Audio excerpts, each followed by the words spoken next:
Everybody. I think you're all muted when you come in, so if you want to say hi or anything, you have to unmute yourselves.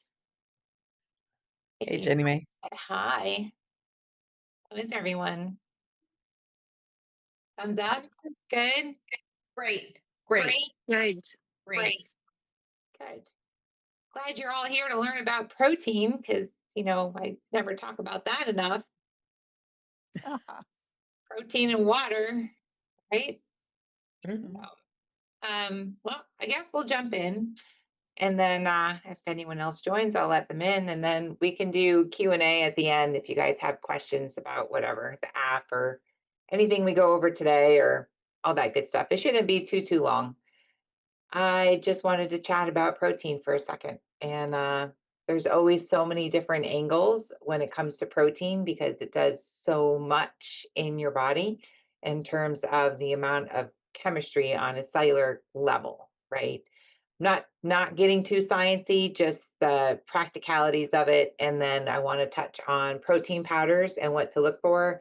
And then I have like a little cheat sheet of other proteins that would are good for grab and go because so often we right looking for convenient protein options other than chicken.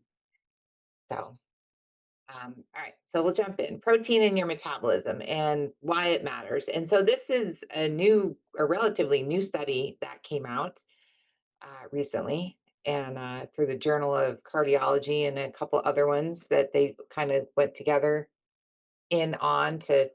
Anyways, the big statistic was, in their words, was that there was only 7% of the American population that was metabolically healthy. So that they said on average, 88 to 93% of Americans had some level of metabolic dysfunction somewhere, which is huge.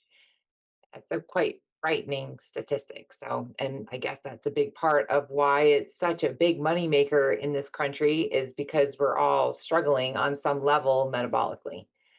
So, what that can look like: low energy, weight gain, cravings, poor sleep, things that things that you wouldn't necessarily consider to be unhealthy, but they're signs that your body is struggling.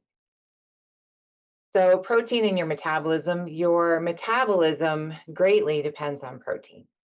So, and it becomes more important as we age, especially post menopause, because now your body's entirely dependent on your nutrition. So, you lose muscle more easily, hormones are fluctuating, recovery is slower, and protein is one of the main inputs that really stabilizes all of that. That doesn't mean you have to eat protein like a bodybuilder, but it does mean that we need to support our body by giving it a correct amount of protein and being intentional about that. So the benefits, it boosts metabolisms. Every time you eat protein, you immediately boost your metabolism by 30%. So your body becomes metabolically more active just because it has to break down the proteins into the individual amino acids, and that makes your body work harder. So you're immediately boosting your metabolism by eating protein. It stabilizes your blood sugar, which is the big one that I'm always talking about, right? Because all your hormones balance off of each other. Insulin is the one that you influence every time you eat. You really want to make sure that your protein and your carbs are relatively balanced to keep that blood sugar balance so that when your body puts all that nutrition to work and you have that window where you're not eating, your body can burn its own stored fat for fuel. Blood sugar's out of whack and it will always have you in a storing mode and it won't let you get into a burning mode. Supports your hormones quite a bit. The higher thermic effect I kind of talked about in the boost metabolism, it supports lean muscle. It prevents you from breaking it down by eating enough. Like if your body is deficient in protein, if you're going to the gym and working out or doing things or out in your yard heavy lifting and your body needs more protein, it will break the very muscle down that you're using to use those amino acids and put them to work. So you want to make sure that you're eating enough so that you're preventing your body from breaking its own muscle down. Even going into the gym, you could be, if you're deficient in protein and you go into the gym and you do a workout, you could be breaking the very muscle down that you're trying to build because your body needs to break down other muscles to get the amino acids to just keep up with all of the functions that it needs. Maintains your metabolic rate. Maintaining your lean muscle definitely maintains your metabolic rate. It's a big reason why our metabolism is slow after menopause is because we do lose so much more muscle right before menopause. You lose 2% a year. After menopause, you lose 6% a year. Eating enough protein is one of the reasons that slows that process. It prevents blood sugar spikes, crashes, that whole roller coaster of energy crashing, and then you need sugar, that whole thing. Reduces cravings, improves fat burning. So most of these, I'm sure you've all heard. Always good to reiterate it. I don't think you can ever hear it enough. Protein needs, it's 0.6 grams to 1 gram per pound to prevent muscle loss. So you need 0.6 grams per pound of body weight to prevent muscle loss. That's like your minimum. So when people always ask me, I always say 80 grams. And 80 grams would be appropriate for somebody who weighs about 140 pounds, right? That's your bare bone minimum. That's the number that you need to hit. If you're trying to build muscle, then you need to be closer to that 110 grams. So you want to really kind of pay attention to that range and make sure you're hitting that minimum amount. So all of the menus that I send are always, up around that 80 plus grams per day. And they're based on a 1400 calorie day, which most women are good for. But you just kind of want to be intentional about that bottom number and make sure you don't go below it. It's kind of like your water, right? Your minimum amount of water, and then making sure you don't go below that. On average, when I look at people's food journals, if people are just going about their day and not really being intentional about their protein, most women average between 40 and 60. That's where most people fall, right? Like if you're just grabbing things and you haven't really planned out your day and you're grabbing this and you're grabbing that, I mean, carbs are everywhere. So easy to grab a piece of sourdough bread and throw some peanut butter on it or almond butter on it. And sure, there's 8 grams of protein in the almond butter, but that's not very much. So you do have to be intentional about the protein because the gap matters. It's the difference between maintaining the muscle that you have and maintaining the strength or losing it. So, okay. Why we fall short? We're busy. We don't prep ahead. We freaking get tired of eating the same foods over and over and over and over for however many years we've been here, right? Are you kidding me? I can't eat any more chicken. So protein is usually the first thing that drops off, right? It's carbs, and you can eat pasta every day, bread every day, but chicken, you get over, that eggs. I think someone was telling me they were just done with eggs. So, and that's where we fall into this convenience trap where the bars and shakes, processed ingredients, the protein bars, the protein shakes, the easy foods, the plant-based foods that are processed, the fake, like the Impossible burgers and stuff like that. All that stuff becomes easier and it's a lot less work and it's marketed as high protein. And a lot of times they are filled with ingredients that create more havoc metabolically and make it harder to lose fat than anything else. So this is an example of a high processed protein bar. Don't want to say what it is, but so the protein blend, soy protein isolate, I would stay away from anything that has soy protein isolate in it. If you've known me for a long time or been working with me, that's not the first time you've heard that. Soy protein, like edamame, tofu, fine. Those are whole soy products. When they take a protein powder and they manufacture it, everything gets processed, broken down, kind of like flour, right? Everything's broken apart into its individual components. They concentrate the part that they want, and then that goes into whatever the product is. Soy protein isolate, when they concentrate the protein in the soy, they concentrate the impurities. All foods have impurities. Those impurities mess with the thyroid. So you always want to check your proteins, your protein bars, any of the foods that say high protein, the cereals, all the cereals now, there's a few that say high protein. You always want to check all that and make sure it doesn't have that soy protein isolate because that will absolutely mess with the thyroid. The ones in red, corn syrup, the maltitol, the sucralose, I can't say that last one, but the other one, those are all sugars, right? Sucralose is basically sugar and chlorine married together. So they took sugar and they attached a chlorine molecule to it to make it a sweetener. You don't ever want sucralose in your system. Maltitol and the xylitols, and there's erythritol. Those are all sugar alcohols. For people with GI issues, that's going to create havoc because they're basically prescription laxatives. So they just happen to be sweet. So they happen to put them in food.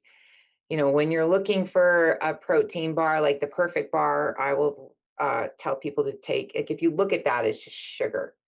So I'd rather people ate just whole sugar, as long as you're not diabetic. You got stevia, you've got monk fruit. We have much better. Allulose is the new one that's coming to the forefront as a sugar. We have much better sweeteners. So you just really want to make sure that you're looking at those labels. The palm kernel oil, that's a chemical oil. So that's a highly inflammatory oil. You want to talk about things feeling stiff, tight, and sore in your joints and your skin. Having foods with those types of oils in them, that's going to mess a lot of things up. So a lot of times this is a big part of where that 88 to 93% of Americans have metabolic dysfunction. We eat a lot of foods that have these types of ingredients in them. They're in cereals, they're in protein bars, they're in those ready to drink protein drinks. Um, the ones in the cereal aisle, like, you can just find it everywhere. It's in the candies. So you just want to pay attention and really read your labels. All right, so protein powders. They're very, very helpful. They absolutely help us get to that 80 grams of protein or more, 100%, but they're not all created equal. Again, they're manufactured in a manufacturing plant. They are not regulated.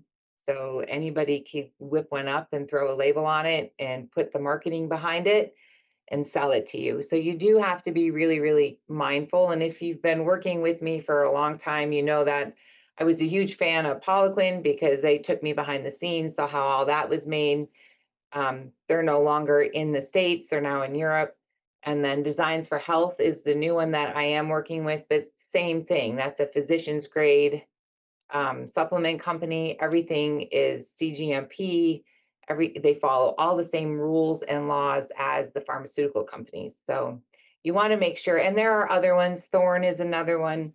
Like, there are other ones that are equal to that. You just really want to make sure that you're not just grabbing something because it's got pretty marketing and it was, super convenient. Because in an effort to try and make yourself healthier, get your metabolism going, we don't want to be slowing it down by adding in junk the body can't deal with. So protein powders definitely can be very useful. They make it easier to hit your numbers. They reduce the pressure to meal prep everything. It gives you a break from some of the other proteins. They can be a source of hidden toxins, gut irritation, low quality amino acids, depending on the quality of the supplement. And so takeaway here is quality matters.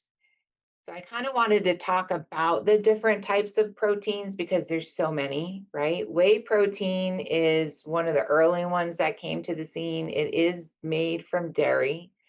A good whey protein, if somebody's is lactose intolerant, a good whey protein won't have any lactose. It won't aggravate that part of your GI system if it's clean. It is a complete protein in that it contains all of your essential amino acids. It is the one that I would say is the gold standard if your goal is to build muscle. Like, if you're really trying to build muscle, then whey protein is one of your best friends for that. The other great thing about whey protein is it is really good for eliminating toxins. Um, it helps the body make more glutathione, which is the compound that binds the toxins and helps you eliminate it. So a lot of times we get, you can be sitting behind a car in traffic and it's pouring out fumes and you're inhaling it. Like, those are the types of toxins that I'm, talking about, as well as the ones in your foods. You are exposed to, as they say, an average of 500 chemicals a day, just being out and about at minimum. So the whey protein really helps the body. It really supports that body in that detox process. Um, yeah, I think that's all the big takeaways. So it's good for muscle, great for the metabolism, good for detox. It is definitely something that I keep in my arsenal, not something I use every day, but definitely keep it in my arsenal. I mean, I have them all. They all kind of get bounced around. Plant proteins are great. Like if you do not, vegan, all those types of things, plant-based, great. Plants proteins are great. You just need to make sure that you're getting a blend, right? Like if some people will just get pea protein alone, or they'll get hemp protein alone. The only complete plant protein is soy. So edamame, right? That's a complete, that bean has all the essential amino acids, which is why they like to take soy and make it into a protein powder. It's just in that process, other things get compromised. So when you're looking for a plant-based protein, you want to look for a blend. So you want to look for blends like pea and rice. And there are lots of different blends out there, but you just want to look at your labels. And if you're plant-based and use Chronometer, and anybody who uses Chronometer, you can see when you look at the proteins, like it has your essential amino acids, so you can see how much of each one you're getting if you're concerned about whether or not you're getting them all. In general, plants are lower in leucine, so they don't stimulate muscle growth as strongly. So just an FYI. That doesn't mean they aren't effective, but you might need to up your protein.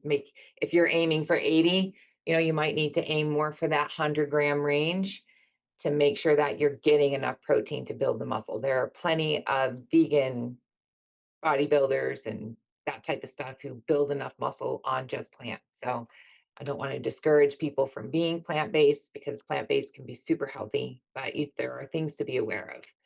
For some people, the plant-based proteins can be harder on digestion. They can cause some bloating.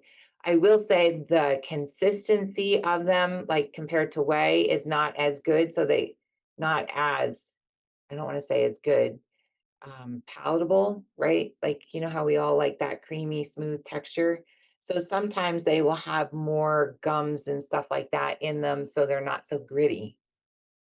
So, oh, and I did want to touch on, I think I'll come back to that. Plants come from the ground. Any toxins that are in the dirt, they're going to carry, right? So I think I touch on this a little bit later, but that's just something to be aware of. Collagen protein, love collagen. Collagen is not a complete protein source. I consider it a protein with directions. When you ingest collagen, the body takes it and puts it to certain areas. So it goes to joint, skin, connective tissue, gut lining, hair, nails. That's where collagen works. Doesn't necessarily boost your metabolism and help you build muscle. So it has a place. It does contribute to your overall protein intake for the day. It has a place, but it should never be like your primary protein, for sure. But it's great. It bakes great. When you use it in bakes, and it dissolves in hot coffee and hot liquids very easily. So it will still work in a sense of balancing your blood sugar. It's just not going to be a great one if you're trying to go into the gym and you're trying to build muscle. That's not the protein that's going to do that. Collagen is missing tryptophan, again, low in leucine, very low in leucine, even lower than your plants, and it's low in lysine. And so you want that leucine to really help you build muscles. Collagen doesn't trigger muscle repair. It doesn't support neurotransmitters like your serotonin, all that good stuff. It doesn't support your metabolism fully. So it's got its place, but just FYI, it's not something that you rely on for protein. Okay. All right. Heavy metals higher in plant protein. So did anyone see that? There was recently a study that came out, and I don't know if it was hype. Lots of people try and scare us now in media and social media so that they can make us nervous, and then look at what they're selling and you buy that instead. Like it's that whole drive everybody's emotion, and then you get a buy out of it.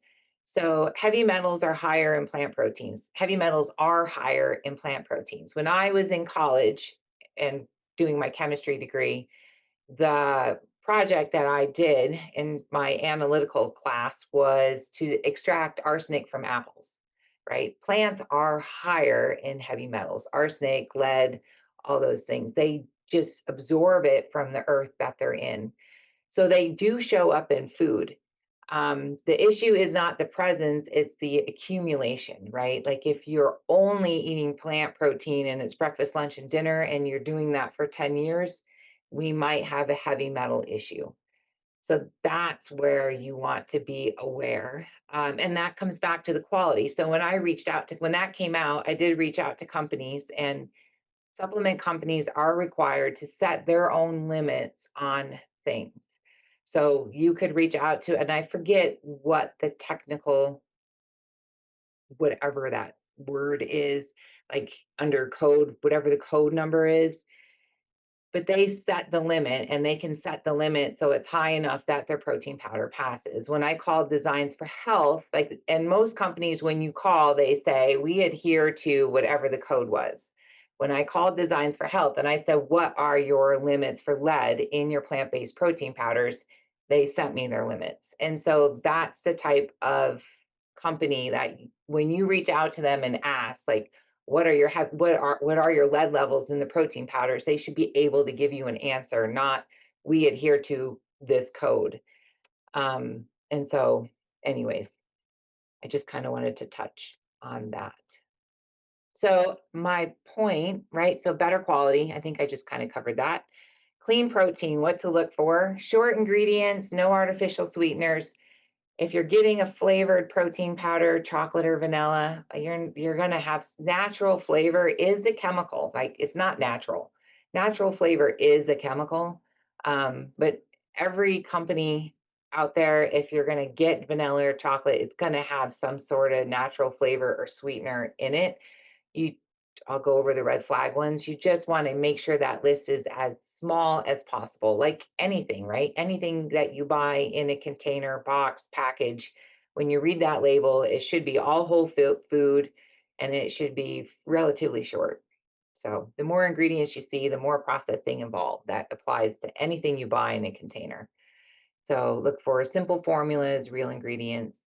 The red flags: soy isolate, aspartame, sucralose, those are your biggest ones.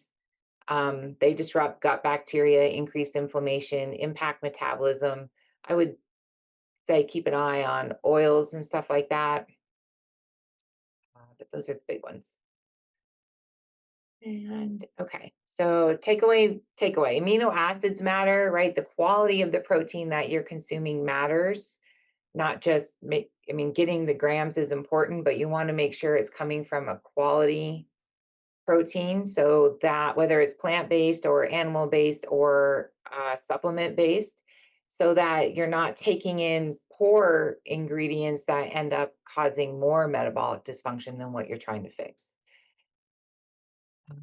Okay, I think that was it. So whole food alternatives. I just kind of wanted to touch on this. So I think I got this out of order, but grab and go, things that are already 15 to 20 grams that stand alone. Roasted edamame. Great, great, great, great. If you like edamame, it's great. It's balanced all by itself. If you just roast it and bring a half to a cup and eat it, you're going to get your protein, and you're going to get your carbs, and you're going to get your fibers. Super healthy. Tuna or salmon packets, they have those things in the packets if you're all right with that. Jerky, so easy to make if you are willing to make it. I make it routinely. I make it in the air fryer. You can put it in the oven. Super simple. You can buy it. Some of those beef sticks, that is an option for sure. There are definitely cleaner and cleaner versions out there. And then roasted chickpeas, also really good. 1 to 2 cups, right? That's 12 to 18 grams of protein. You are getting your carbs with them as well. So they are a standalone. They're balanced. They're balanced by themselves, but those are easy things to carry. And they sell the roasted edamame, and they probably sell roasted chickpeas and like little nut sleeves that you can bring with you, and have.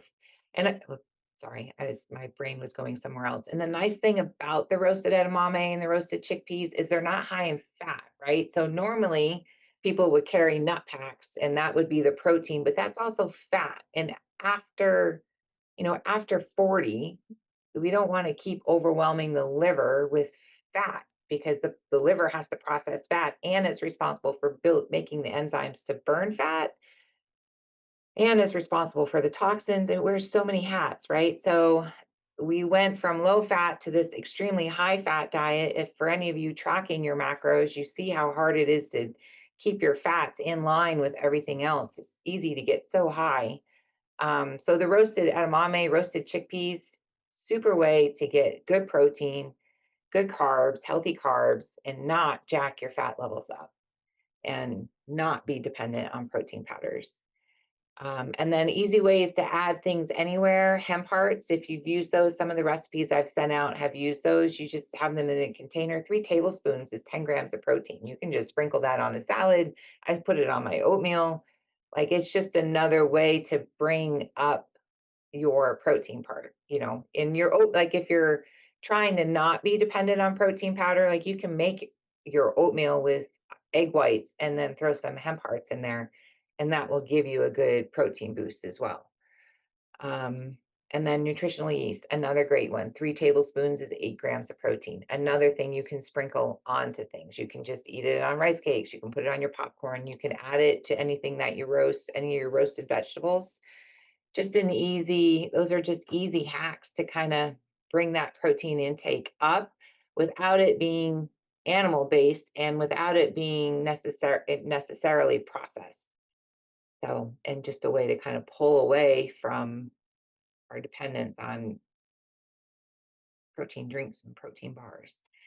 Um, Not to say like the protein muffins and the protein cookies that I send you all, those are all very good. That's a good place to put the protein powder. We just don't want, I always say rule of thumb, protein powder maybe once a day. Ideally like after a workout on a day you work out, but you don't want it to become a something that you're entirely dependent on. And that is all I have for this evening. So I'm going to hit stop share.